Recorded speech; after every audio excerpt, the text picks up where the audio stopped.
In this lesson, we're going to learn about mixins. Mixins are a little different than modules. One area where we can use mixins is with class programming, and I'll demonstrate how that works in just a moment. So let's start a new program. We're going to create two programs. First, we're going to create the mixin, which is just like a module, only we bring it into our other program differently. So we're going to create some mathematical constants in this mixin. So we're going to call it constants.rb.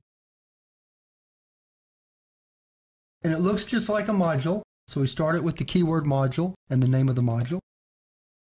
Now I'm just going to define some constants. One more, the golden ratio. And that's all we're going to have for the module. So I'll save it and exit. Now we're going to create a program that uses that. We're going to create a circle class.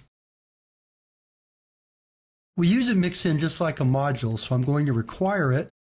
And we put the path to the same directory that we're in.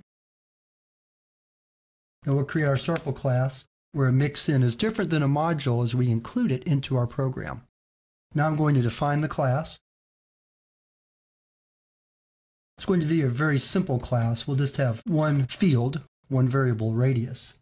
And then we'll have our constructor initialize method and then a getArea, which will allow us to use one of the constants in our file.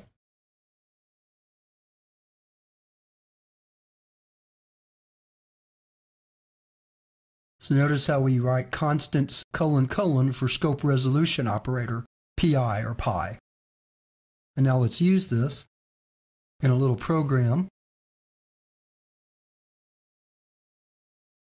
So let's save our code, go back to our command prompt, and we see that it prints out the radius. Where mixins come in handy is what if we were creating this circle from a shape class. I didn't do it just because I didn't want to make it too complex, but I can demonstrate how it would work. If we did that, then that would be the only class that we can inherit from, would be shape. So if we needed to get these constants into the program, we can't do it via another class. Instead, we have to use a mixin, or we can use a mixin. And that's where mixins come in handy. So the bottom line is that you cannot do multiple inheritance in Ruby. But you can create a mixin that is similar to a class and use that mixin as if it were another class. In the exercises, I'll demonstrate in more detail how that works exactly.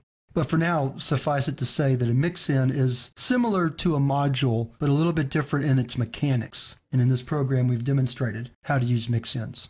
And with that, we wrap up this lesson on mixins.